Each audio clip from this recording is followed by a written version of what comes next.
Teni ku Malawi anthu kulimbirana kugula mafuta kumenyana. By the way, anthu amene wawa akuoneka kuti ndi mavenda amene akufuna kugula mafuta aja. Akagula mafuta awa kenako chimene angapange apa azigulitsa ma 6,000 a liter.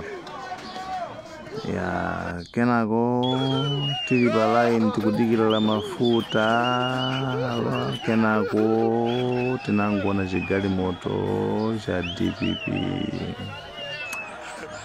kunali kuchithamangira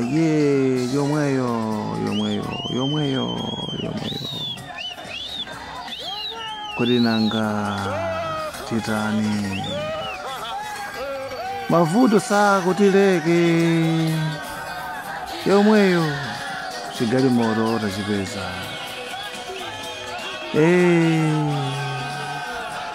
Ayi ndithu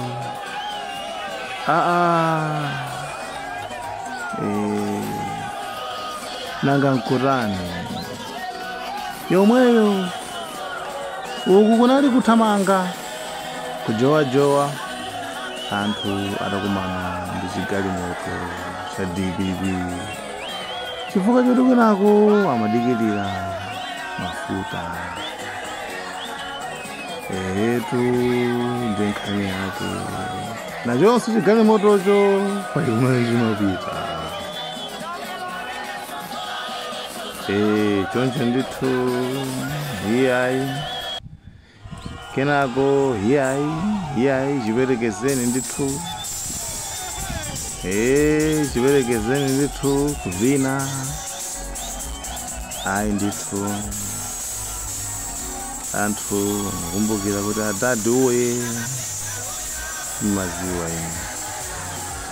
etu ndenkhani zake.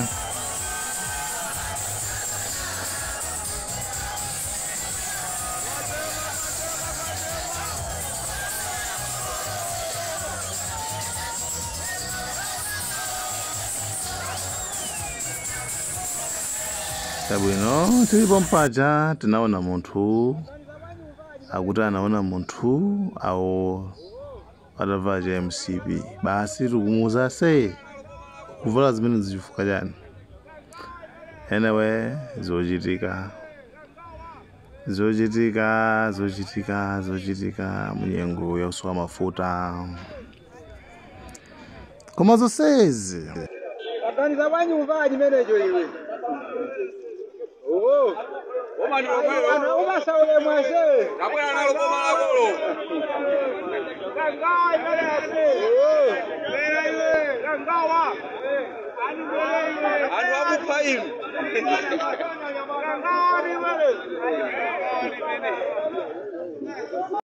Inu timadziwabe kuti pa MPC paleka pologalamu kenaka ake kamachidwa kuti Tinvetse. Chilichonse chimene sichinamveseseke bwinobwino chimene anthu akudandaula kaya chani amabwera nkunena kuti yayi akuluakulu nkhani yoti ili motere. Ndi 22 hours ago anthu atimvesese waja anapita pa radio pa ndithu kakhala penepo kakhazikika nkomati yayi apapa zinthu zikuyenda bwino. Ngati simukuona inuyo ndiye kuti akuti basi ndikuti kaya koma anthu akunja atakuona. Sikuti nunko kamba izizi kumano akuti anthu akunja akuona. But there's an issue already by the government. Your budgetary support. Yes. Congratulations to the president, to President Lazarus Chakwera. And wabili amagamba zambiri.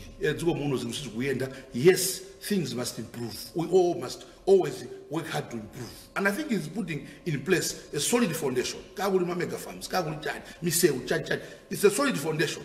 Could improve, but they don't happen within a day or overnight. But it shows whatever he's doing, things are right. He's trying hard. Nkhani tu ni imene yati basi kumabe akuti onthu okunja kuona akuona kuti zili bwino koma news iyi ni ya August ndithu akunja odobwera dzina lawo kuti Eric Meya kuti zinthu siziyenda bwino ndiye situziwa kuti anthu akunja wakewo niwakuti kaya noku Tanzania anyway